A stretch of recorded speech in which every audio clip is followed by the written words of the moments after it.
Hello, and welcome to another episode of Momentum. I'm your host, Philip Allison. Our guest today is a 2015 electrical engineering graduate, Hagan Walker. Hagan, thanks for joining us. Absolutely, thanks for having me. Yeah, we've been hoping to have you on for a while, so we're excited to finally get you here in the studio. As I mentioned, you graduated a few years ago, and you've been fairly busy since then. You are now the CEO and co-founder of Glow. Yep. And for those who don't know what Glow is, we'll talk about it in a minute, but let's just maybe start with how the idea came about. Yeah, absolutely. So Glow, I'll just go ahead and tell you what it is, and we'll show you here in a little bit. But Glow is basically a little liquid activated light, and so we started out of a classroom project, actually, in a graphic design classroom. And so I had a friend at the time that had to create a conceptual company around something that their teacher gave them. And so she was given a teacup, and the premise of the whole project was to develop something that drew your eye to that product. And so she said, well, if this lit up, if the drink inside of here lit up, then people would look at it and I'd get an A. And so she came to me. I was studying electrical engineering, and we developed this little circuit that lights up in water. And her professor was so enthused by that, she told us to go to the Entrepreneurship Center. We went there, ended up getting some initial funding, and that derailed all my future plans. So that's how I'm here today. So, yeah. So you're an engineer, and your friend was in an art class, and you went through the business school. So this was kind of a multidisciplinary project. That's exactly right. Yeah. So you mentioned it lights up in water, and generally when you think of circuits and water, they don't generally mix. That's fair.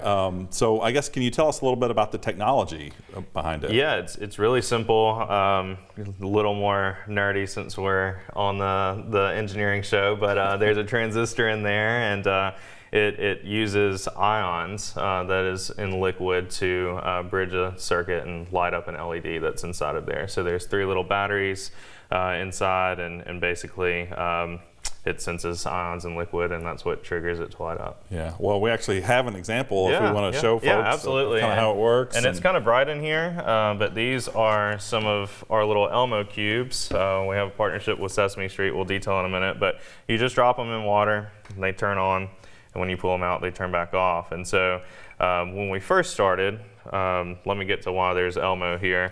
When we first started, we made light up drink cubes, and so being college kids, that seemed like the natural fit. So we started selling to bars and restaurants around the country, and from there we actually had a mom that took one of these home and put it in the bathtub for her son who had autism, and it was the first time in months that he had gotten in the tub without crying. And so she contacted us and told us that story. And my business partner, her name's Anna Barker, she was a business student, came up with this idea of creating a children's brand that's using the same technology. And so it is kind of funny because we have what we call a kids and cocktail brand now. So we have Glow Cubes, the light up drink cubes, and then also Glow Pals, which are these children's sensory toys. Yeah, well, I have 2 sons, and I can tell you as a focus group of 2, they love them in the bathtub. I love that. Yeah, thanks. We've gone through several iterations.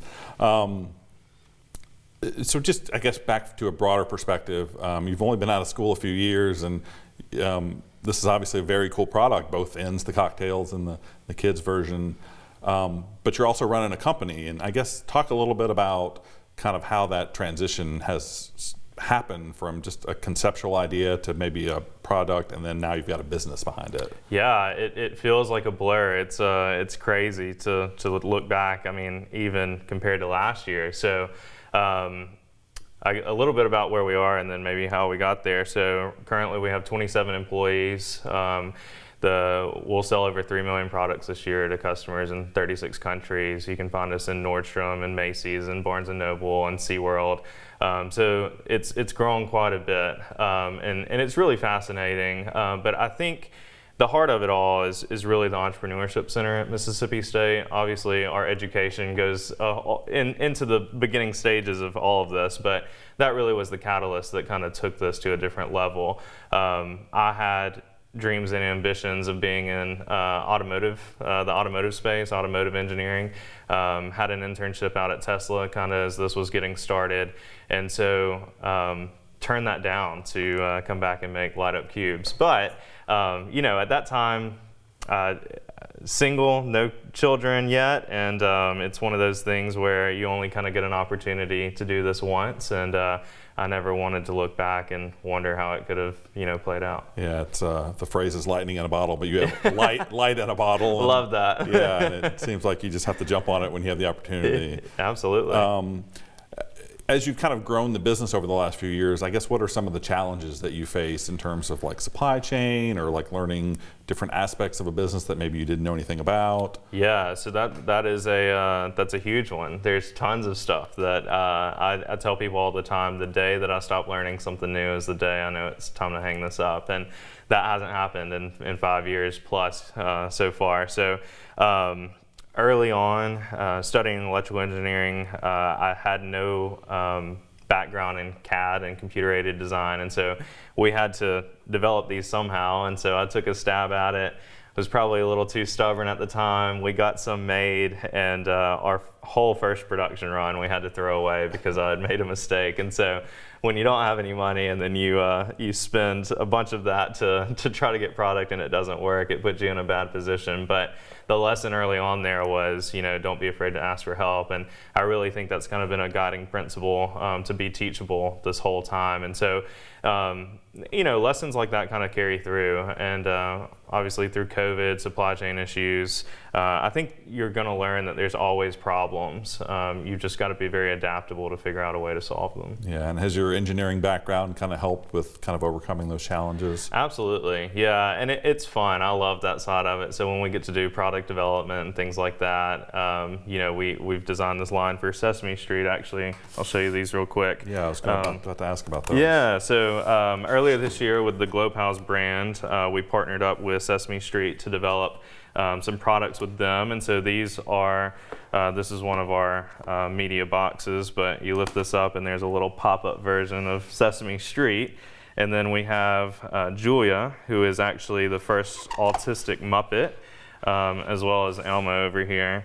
And so how these work, you take the little cubes that we just displayed and you can put them in the back of these characters and it makes the characters light up. So just stuff like that. I never thought I would be designing toys, but it's really fun to be able to do stuff and make products that kids around the world love. Yeah, so. Well, I have to admit it's very impressive. You've been out of school, like I said, just a few years and you've already partnered with maybe the global leader in childhood education. And, is that something you could have even imagined when you started this? No, it's still hard to imagine. I mean, it's such a weird thing to tell people. I was telling my mom the other day, I was like, Mom, I am kind of a quirky guy. I live in an old grocery store. We work out of an old theater, and I design children's toys. Like it's, not what you would expect in Starkville, Mississippi, but we love it here, and we've had the utmost amount of support through the university and the city, and so we can't really imagine doing this anywhere else. Yeah.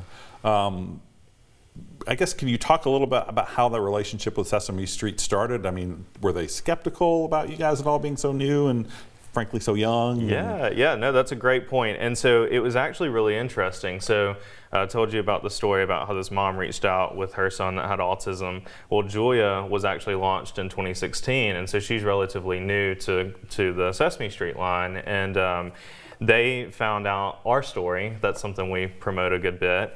And they actually came to us at a trade show and wanted to do a partnership, which we thought was really cool.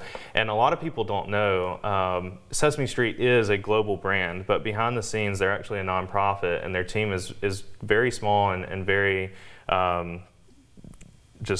they're awesome. They're very cool. They like working with small companies. It kind of keeps that vibe that they always go for going. And so they came up to us. We're familiar with the light up cubes, and from there it's just more of a friendship than a partnership. And so it's really awesome, actually. Have you been able to visit the Sesame Street set? We did. We right when this was kicking off in mid 2019, right before COVID, we did. We went to Sesame Street in New York. They actually renamed a street in downtown Manhattan Sesame Street, and that's where their offices are. So. Oh wow, that's like I said, I have 2 kids, and we watch a lot of Sesame Street, so that's pretty exciting. Yeah, it was awesome. You mentioned that you work in an old theater, and one of the cool things about your company is that you renovated the old Rex Theater down on Main Street. And, can you talk a little bit about kind of the thought behind that and kind of how that experience has gone? Yeah, absolutely. So when we decided to stay here in Starkville, of course, I'll be honest, it's not always an easy choice to stay here. It's everyone knows that Mississippi is a net exporter of talent, and Anna and I made the conscious decision to stay, not only because of the support we've gotten through the university, but also trying to do our part to reverse that trend. And so it was important for us to find a spot that not only benefited the city of Starkville by redevelopment, but also could help keep some graduates here. And so a lot of who we hire are talent that we found through the university and identified and hired before anyone else can get to them. So the theater is kind of symbolic in that way. It kind of speaks to the old Mississippi. It's been there, it's been abandoned and vacant for almost 4 decades, and so a lot of people didn't even know what it was. It was just kind of hidden in plain sight, and now, after a $1.4 million renovation, it's our main headquarters, and out of the back, actually in the theater space, that's where we do most of our fulfillment and shipping. And so another cool thing, and thinking differently as an entrepreneur that might not have a ton of money at their disposal, one, we didn't pay for that $1.4 million, so it qualified for historic tax credits as a renovation and stuff, so that helped. The other thing, though, is the footprint. So we're actually leasing this building, but the footprint is only about 6,000 square feet, but because it's 3 stories tall inside, we can put these massive vertical shelves. So we're getting the volume and the space we need just in a smaller footprint. You pay by square footage, and so it worked out well. Yeah, sounds like a good deal. Yeah. Well, we're kind of running to the end of time, and it's been great having you, but you're a very inspirational story, I think, for young engineers and young entrepreneurs. And what advice might you give to young students out there who think, I want to do something like that? I think you should try it. I really think that is really all it boils down to is give it an effort, see where it goes, and if it's something you enjoy, then stick with it and see where it takes you. Yeah, and I think you have to be willing to be flexible. Like you said, you wanted to be an automotive engineer, and now you're playing with lights and water. That's exactly right, yeah. Well, Hagan, thank you so much for being here. It's been a pleasure to have you, and when things keep going, we'll have you back on and see how you guys are doing in the future. Awesome, thanks for having me, I appreciate it. Thank you. That is all the time we have for today's episode of Momentum. Remember, you can follow along all the latest news of the Bagley College of Engineering on social media or visit us online at bagley.msstate.edu. Thanks for watching.